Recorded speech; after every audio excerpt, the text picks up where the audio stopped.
Hello, my name is Chuck Bauer, and I'm going to read a story for you today, and it's called The Seven Chinese Sisters. It's written by Kathy Tucker and illustrated by Grace Lynn. It's a story about a different culture, and it's about seven Chinese sisters who take care of each other, even the youngest. So I'm going to switch to my Storia, and you'll be able to look at the pictures as I read the story.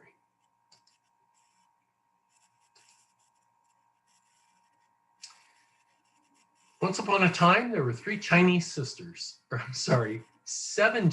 sisters, and three are shown, who lived together and took care of each other. Each sister had shining black hair and sparkling eyes. Each stood straight and tall, except for seventh sister, who was just a baby. But the sisters were very different. First sister could ride a scooter fast as the wind. Second sister knew karate, kick, chop, hi-ya. Third sister could count to 500 and beyond. How high can you count? Fourth sister could talk to dogs. Fifth sister could catch any ball no matter how fast and high it was thrown. Sixth sister could cook the most delicious noodle soup in the world. And seventh sister, no one was really sure yet what she could do, as she was so little she had never spoken even one word. But there's a dragon there. Looks like he's sniffing something. Far away across the bridge, through a forest and up a mountain, lived a terrible dragon. One day he woke up very hungry. He took a big sniff, sniff, sniff and smelled something wonderful. It was sixth sister's noodle soup. Down the mountain, over the forest, and across the bridge flew the dragon straight to the seventh sister's house. The sisters were so busy they didn't see him coming. First sister was polishing her scooter.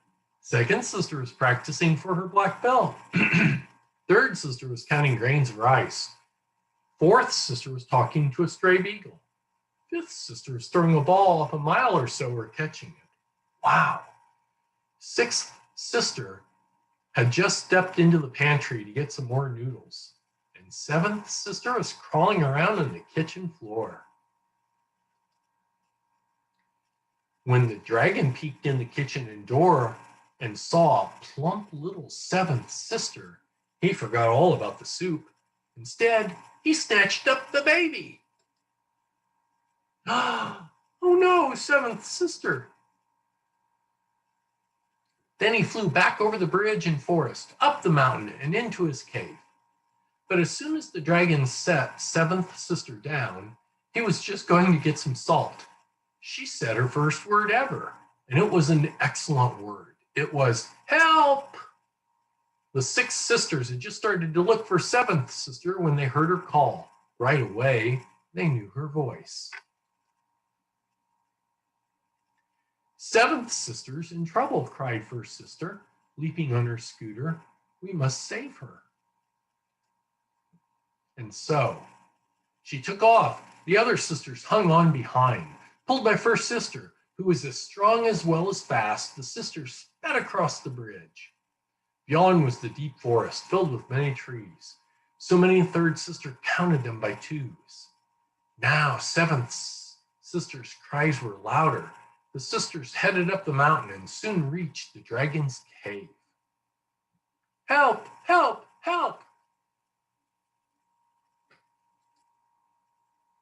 They can smell smoke and hear the most awful roars. Fourth sister listened carefully.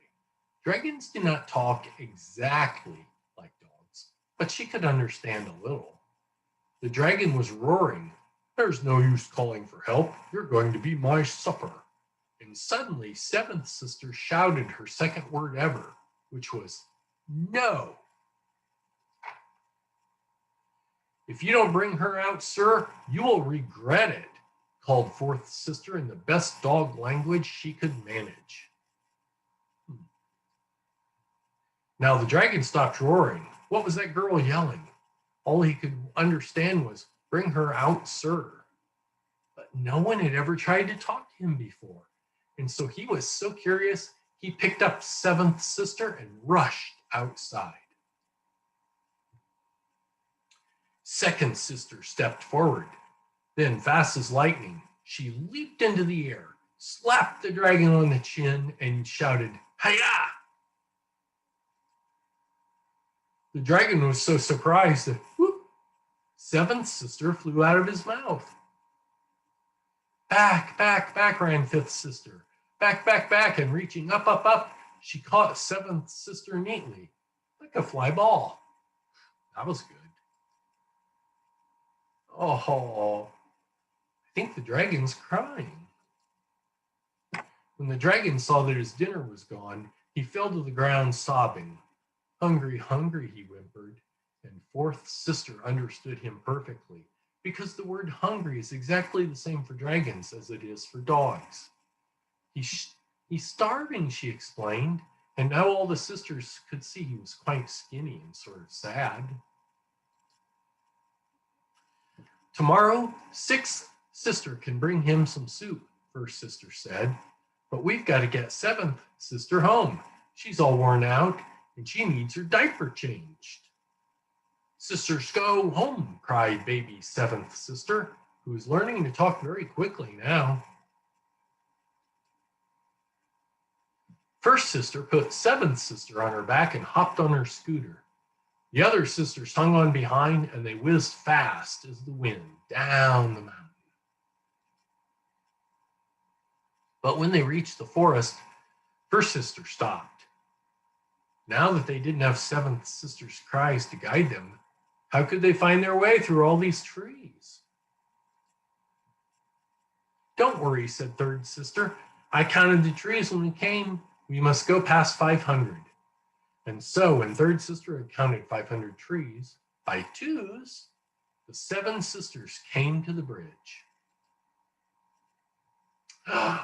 Looks like they're having some lunch or dinner. They scooted across and back to their house, where they had a wonderful meal of sixth sister's delicious noodle soup. And what did seventh sister do when she grew tall? She became the best storyteller in the world, and she always told this story first.